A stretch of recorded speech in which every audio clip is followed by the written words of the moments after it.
Pertama, 7 hari penciptaan, Kejadian 1-2. Allah menciptakan dunia dalam 6 hari, dan pada hari ke-7 dia beristirahat. Hari ke-1, terang dan gelap. Hari kedua, langit dan air. Hari ketiga, daratan, tumbuhan, dan laut. Hari keempat, matahari, bulan, dan bintang. Hari kelima, burung dan ikan. Hari keenam, hewan darat dan manusia. Hari ketujuh, Allah beristirahat, memberkati, dan menguduskan hari itu sebagai hari Sabat. Kejadian 2 ayat 2-3. Ini menunjukkan kesempurnaan dan penyelesaian karya Allah. Angka 7 adalah angka sempurna Allah. Kedua, 7 pasang hewan tahan najis dalam Bahtera Nuh, Kejadian 7 ayat 2-3. Allah memerintahkan Nuh untuk membawa 7 pasang hewan tahan najis, sementara hewan najis hanya dibawa sepasang. Ini menunjukkan persiapan untuk ibadah dan korban setelah air bah serta kesempurnaan pemeliharaan Allah.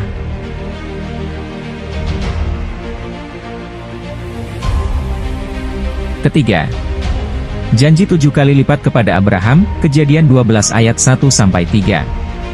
Allah memberikan 7 janji kepada Abraham. Yang pertama, aku akan membuat engkau menjadi bangsa yang besar. Kedua, aku akan memberkati engkau.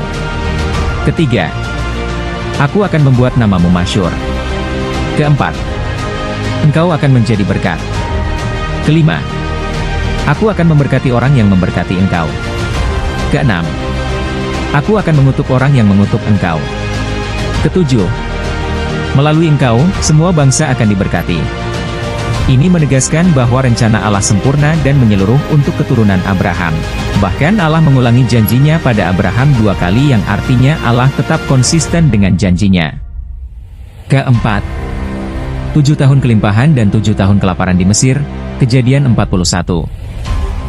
Fir'aun bermimpi tentang 7 ekor sapi gemuk dan 7 ekor sapi kurus, serta 7 bulir gandum subur dan 7 bulir gandum kering.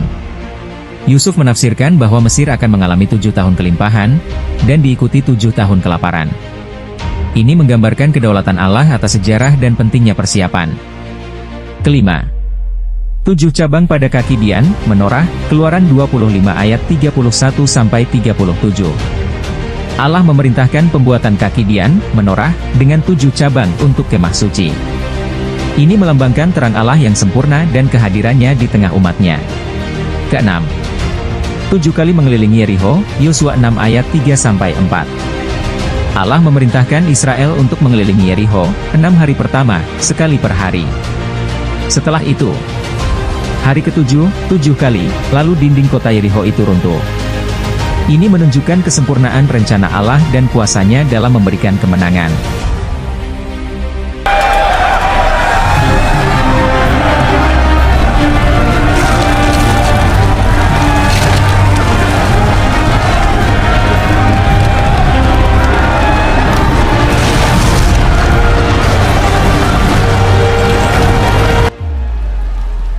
Ketujuh, hukuman dan pengampunan 7 kali lipat. Imamat 26 ayat 18 berbunyi, Allah memperingatkan bahwa jika Israel memberontak, mereka akan dihukum 7 kali lipat. Kejadian 4 ayat 15 berbunyi, Allah melindungi Kain dengan janji bahwa siapapun yang membunuhnya akan dibalaskan 7 kali lipat.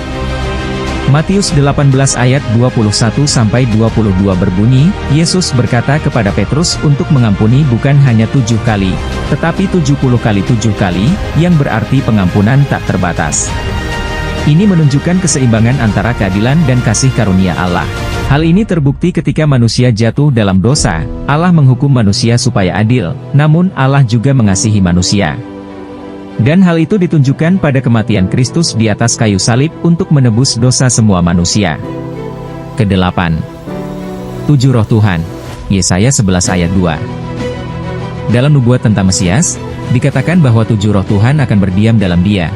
Pertama, roh Tuhan. Kedua, roh hikmat. Ketiga, roh pengertian. Keempat, roh nasihat. Kelima, roh keperkasaan. Keenam, roh pengenalan. Ketujuh, roh takut akan Tuhan. Ini menunjukkan kepenuhan Roh Kudus dalam Yesus Kristus. Kesembilan, 7 perkataan Yesus di kayu salib. Saat disalib, Yesus mengucapkan 7 perkataan terakhir. 1. Ya Bapa, ampunilah mereka, sebab mereka tidak tahu apa yang mereka perbuat. Lukas 23 ayat 34. 2. Sesungguhnya hari ini juga engkau akan ada bersama-sama dengan aku di dalam Firdaus. Lukas 23 ayat 43. 3. Ibu, inilah anakmu. Yohanes 19 ayat 26-27. 4. Eli, Eli, lama sabaktani. Artinya, Allahku, Allahku, mengapa engkau meninggalkan aku? Matius 27 ayat 46. 5. Aku haus. Yohanes 19 ayat 28. 6. Sudah selesai. Yohanes 19 ayat 30. 7. Ya Bapa, ke dalam tanganmu kuserahkan nyawaku. Lukas 23 ayat 46. Ini melambangkan kesempurnaan karya penebusannya di kayu salib. 10. 7 jemaat dalam kitab Wahyu, Wahyu 2-3. Yesus menyampaikan pesan kepada 7 jemaat di Asia Kecil. Pertama, Jemaat Efesus kehilangan kasih mula-mula. Kedua, Jemaat di Smyrna gereja yang dianiaya. Ketiga, Jemaat di Pergamus gereja yang berkompromi. Keempat, Jemaat di Tiatira gereja yang penuh dosa. Kelima, Jemaat di Sardis gereja yang mati rohani. Keenam, Jemaat di Philadelphia gereja yang setia. Ketujuh, Jemaat di Laodikia gereja yang suam-suam kuku. Ini menggambarkan berbagai kondisi gereja sepanjang sejarah dan bagaimana mereka dipanggil untuk bertobat dan setia. Angka 7 dalam kitab Wahyu memiliki makna simbolis yang sangat kuat. Seringkali melambangkan kesempurnaan, kepenuhan, dan penggenapan rencana Allah. Berikut adalah beberapa fakta menarik tentang angka 7 dalam Wahyu dan maknanya. Pertama, 7 kerajaan.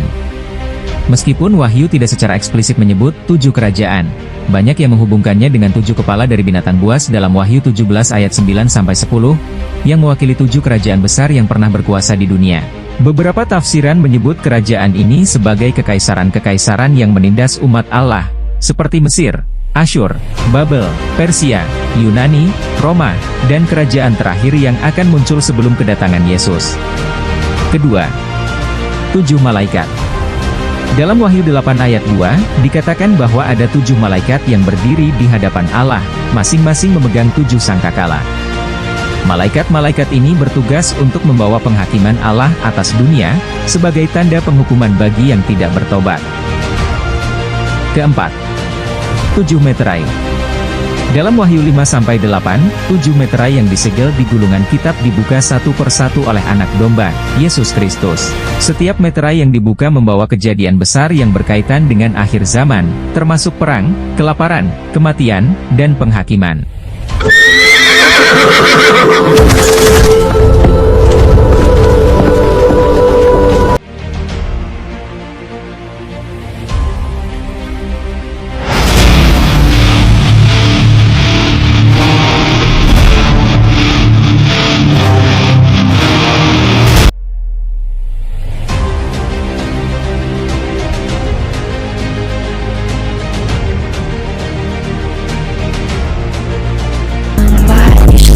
In a crowd, silence is my favorite snack.